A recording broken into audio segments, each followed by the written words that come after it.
Hello everyone, this is Rohit Mathur. In my earlier video, I introduced the concept of system thinking and how projects should be viewed as interconnected systems rather than isolated activities.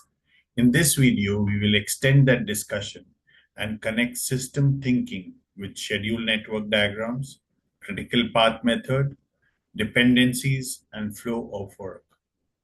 Let us first start with a simple network diagram.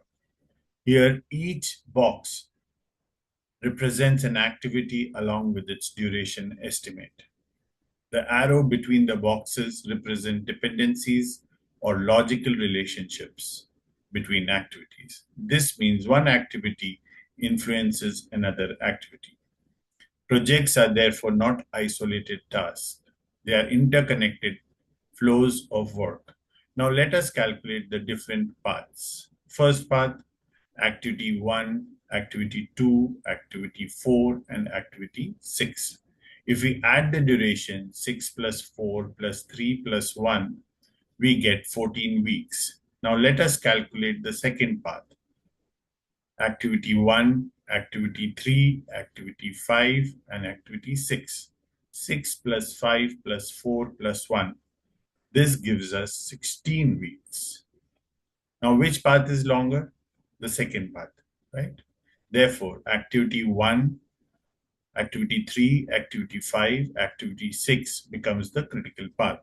The critical path is the longest path in the network diagram.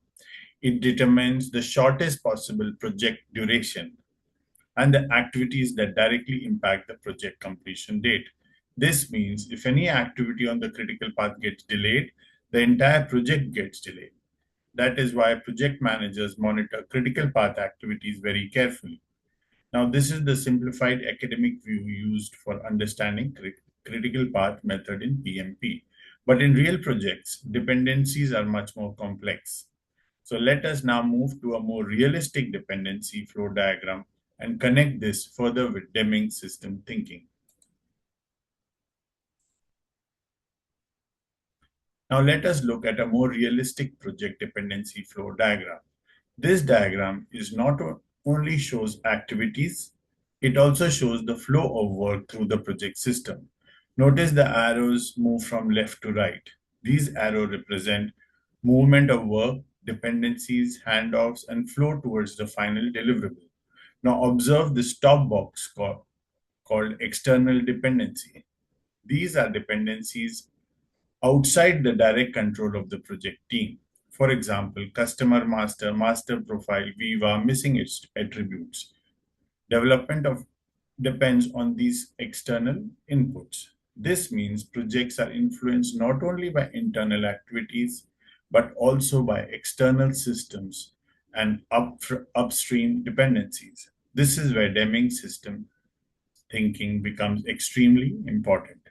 Deming taught that the organizations and projects should be viewed as systems. A system is a network of interdependent components working together towards a common aim. That is exactly what we are seeing here. Each stage affects downstream stages. The output of one activity becomes the input for another activity. Now, suppose one external dependency gets delayed. What happens? The delay propagates downstreams. Development gets delayed. The functional QA gets delayed. Then UAT gets delayed. Finally, deployment gets delayed. This is variation propagation through a system.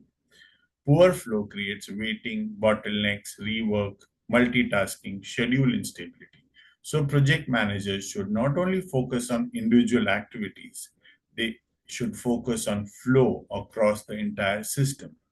This diagram also gives us a horizontal view of work.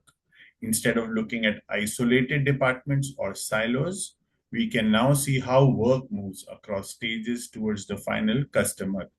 The aim is not merely completing activities. The aim is delivering value to the customer.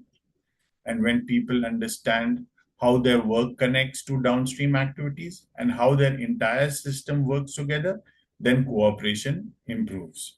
People stop optimizing local tasks and start optimizing the overall system. And that is real project management thinking. So remember, Critical path method helps us identify longest path, schedule risk, and time-sensitive activities. Flow thinking helps us understand how work moves through the system. System thinking helps us understand how all activities work together towards the aim of the system and customer value. Thank you, everyone. If you found this useful, do like and share and subscribe for more PMP and systems thinking concepts.